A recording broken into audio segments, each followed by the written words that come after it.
Okay, now let's talk about the total. Open 50, 50 all day on Monday when we talked about the game. The total in the market is currently 48. Now you hear, okay, wait a minute. Joe Burrow and Josh Allen are playing an NFL playoff game, and the total was like 50, 50 and a half. Okay, it's 48. Something's got to be going on. And again, I don't want to be like, it's more likely the weather is this than this. Like, here's the right way to put it. There is a reasonable chance of inclement weather during this game. So the game is taking place, obviously, on Sunday afternoon. The current forecast for Buffalo on Sunday afternoon is snow with very light wind. That is the current forecast. Now, you go forward 12 hours, back 12 hours, the wind gets worse. You go forward 12 hours, back 12 hours, the snow gets worse. Who knows? Freaking Wednesday. Like, I don't have any idea what it's going to be like on Sunday afternoon, but it's Buffalo, and there's at least a chance that this gets pretty messy.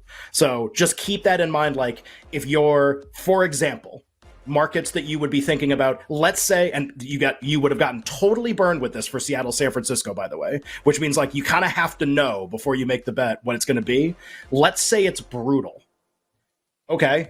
Cincinnati Buffalo probably isn't going to be the highest scoring game of the weekend, a market that is dealt in absolutely every book. And you can cross it off if the weather's that bad, like 30 mile per hour winds, blizzard, all that stuff. The wind being a really important factor. It can't just be snow. It can't just be like flurries. That doesn't matter. Miami and Buffalo played a Saturday night game several weeks ago. The game landed like 73 with a bunch of snow. So MGM's dealing plus 290 on the game to be the highest scoring game. It has the third highest total currently.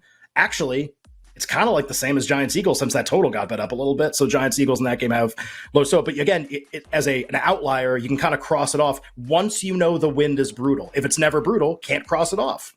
And like, what happens in that market? What happens to the passing yards market for this week? If you can't pass the ball, you know, that. So just, again, these are things where they're not things yet. But if like we get to the day of the game and the market's going crazy and the weather's brutal, there's a lot of stuff because books want to deal you a lot of fun markets about how these games are going to be. There's a lot of stuff where those prices aren't going to move because people are going to be thinking about that, or no, they're going to be too lazy to move them.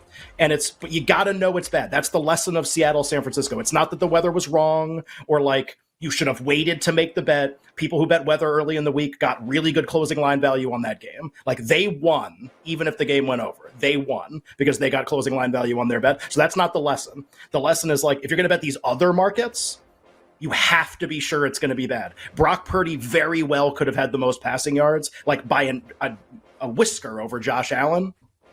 And he was like 40-1 to have the most passing yards because it was like, well, it's going to rain. So can't throw the ball. Got to know for sure. We're just not going to know for a while, but this is the one game that has the chance of bad weather.